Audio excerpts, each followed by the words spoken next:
So in this video, we're going to examine and we're going to learn some expressions that will help you to describe the economy.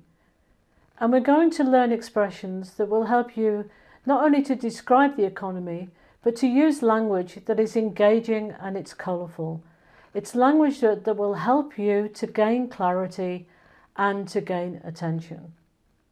So what does running a farm have to do with the business English?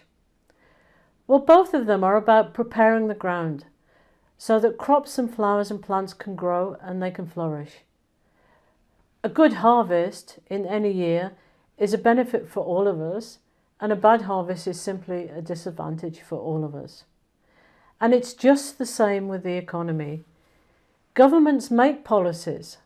They prepare the ground so that the economy grows and expands and that we all experience periods of prosperity rather than recession and depression.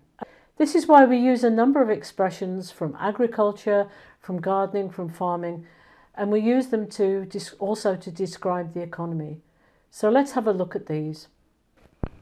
So the first idea I would like to come to is the idea of seeds. And we use seeds in a garden. We plant seeds so that later plants can grow. Now, if we look at business, then we come to the idea of seed money and seed funding.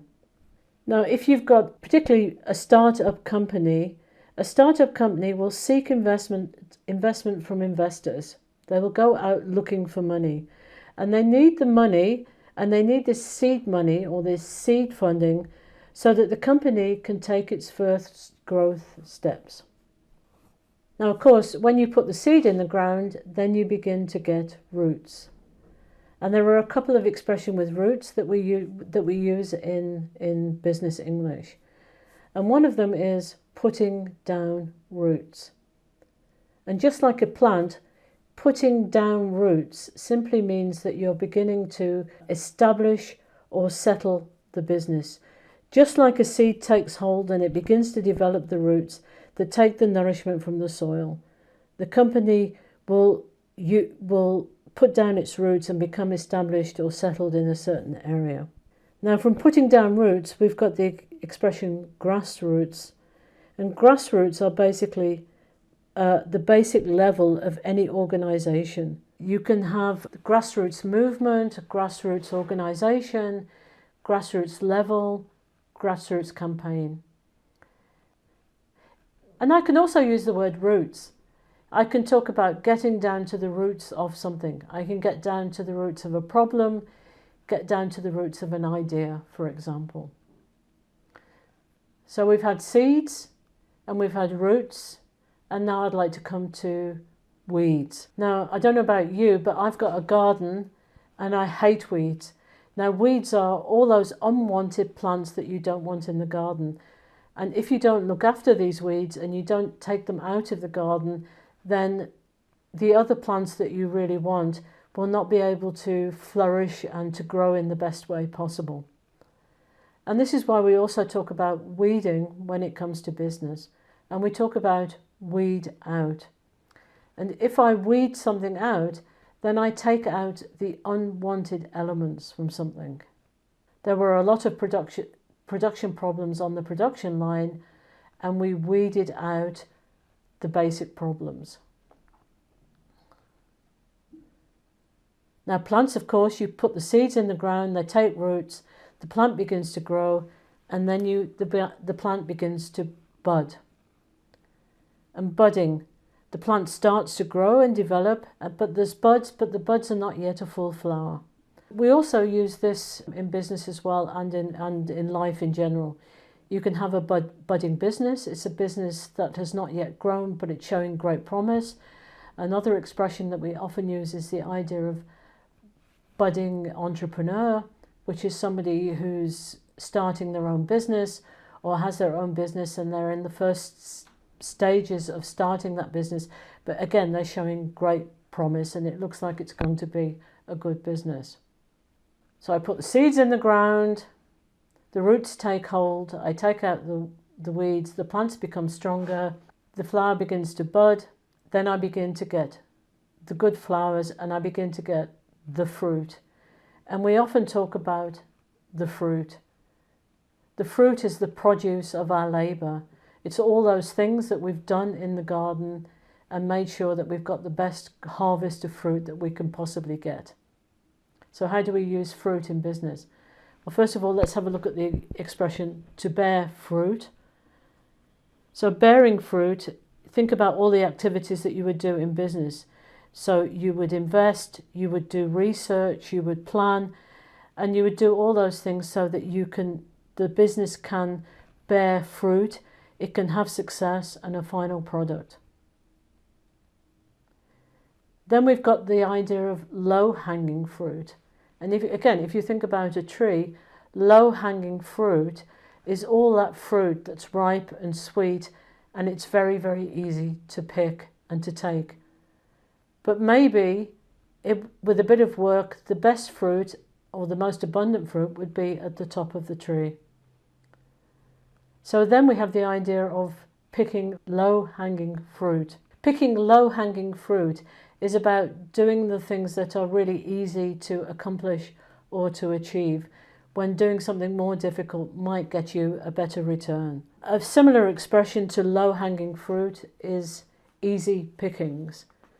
And pickings, again, is another expression that we use, and we go from the idea of easy pickings, we can have rich pickings. And again, this is just like agriculture, or it's like farming. If the harvest is really good, then the farmer is going to make money. And it's just the same in business. If the product works really well and you make a really good profit, and you got the profit really easily, and or the product becomes some kind of cash cow that generates money, then these are rich pickings. The opposite of rich pickings is when you're not getting much return, then that's slim pickings. And then we've got the idea of what the ground or the landscape looks like. And the first idea is the idea of fertile land. Now, fertile land is good quality land that can grow crops. You've got fertile land, fertile ground. And we use this idea of fertile, we use it in just the same way in business. Fertile ground is any environment that is encouraging activity that's producing new or imaginative ideas. And the opposite of that would be a barren landscape. And a barren landscape would be a very dry landscape, a very dry ground, very few plants are growing, probably there's no trees, and all in all, if I wanted to sow seeds, there's very little opportunity to grow. And we can use this expression in just the same way in business. A barren landscape is one in which there are not many products, or there's not very much market, or there's not very much opportunity. And now, one of the examples that I like to talk about here is the idea of smoking, and smoking here in the United Kingdom. Now, if I was working for a company that had some kind of tobacco product, then I would say the United Kingdom is a barren landscape. If I have a tobacco product, the market's going to be really difficult, it's going to be really difficult to grow, and it may be better not to enter that market. Now, if I look at smoking and tobacco here in the United Kingdom, there are a number of reasons why it's a difficult market. Firstly, smoking has become slightly socially unacceptable. It's not encouraged by the government. There are very high taxes on smoking, and cigarettes are really expensive. There are not many places in public where you can smoke. It's very difficult to buy cigarettes. You don't find them on the supermarket shelf. You have to go and ask for them. And it's really difficult and there are very strict laws about advertising or marketing cigarette or tobacco products. So all in all, it's very much a barren landscape. Then we can talk about crops. Now, crops are all those things that we get at the end during the harvest. These are the large amounts of grain and vegetables and fruit, all that wheat and all those apples. And we use crop quite a lot in business.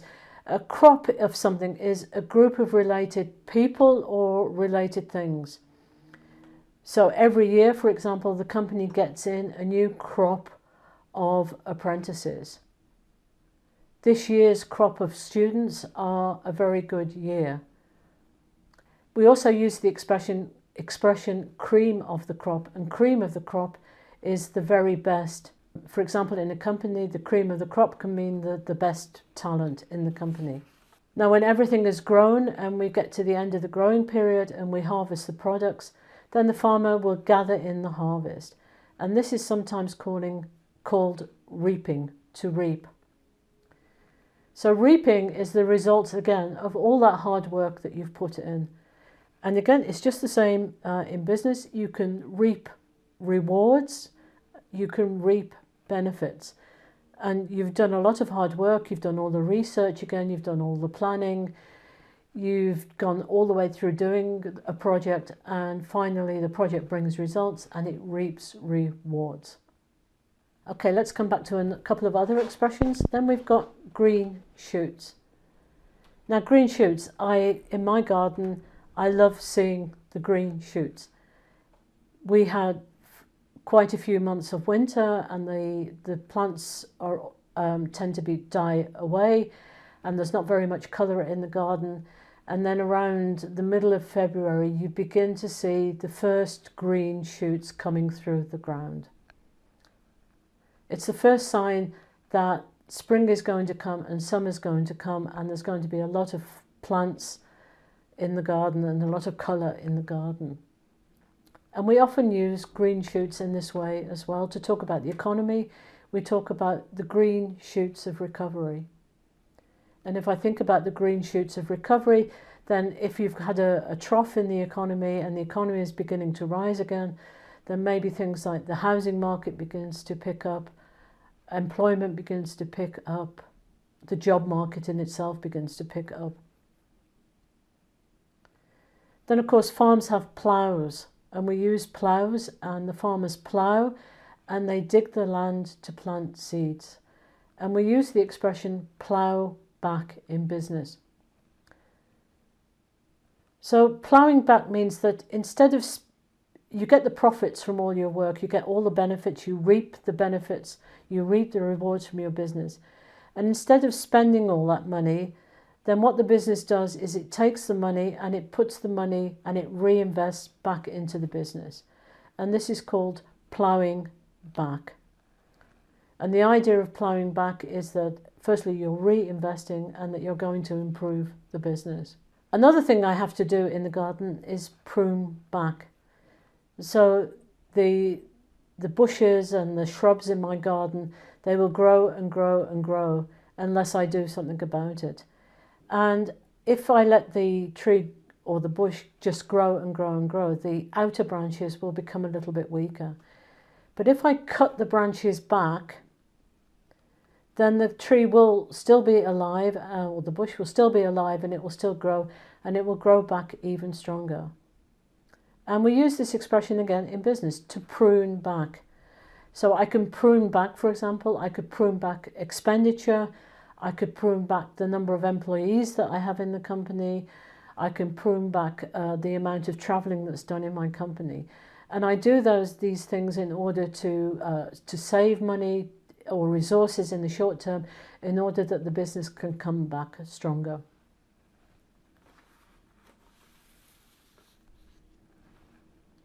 Now what we're doing here is using figurative language. We're using metaphors. And metaphors are not only for people who are poets or they're studying literature or something. Metaphors and figurative language, these are things that a good communicator uses. Now what is a metaphor? Well, a metaphor is when you've got on the surface two completely different things. So you've got a farm and you've got a startup company. Now on the surface they can look quite different, but if I bring these two things together, I can see actually there are a lot of similarities. There's a lot of language that's the same, and I can bring these two things together. Now this helps me in communication because this helps me to connect with the people with whom I'm communicating. The people who I'm talking to will begin to build pictures in their brains, and they'll begin to process information. Metaphors are really good in things like negotiations, presentations, and meetings, and so on and so on. So getting used to here, just using a few basic metaphors in talking about the economy and talking about business will be really useful for you. So thank you again for watching this video. Please have a look at my other videos, and I'll see you in the next one. Thanks again. Bye.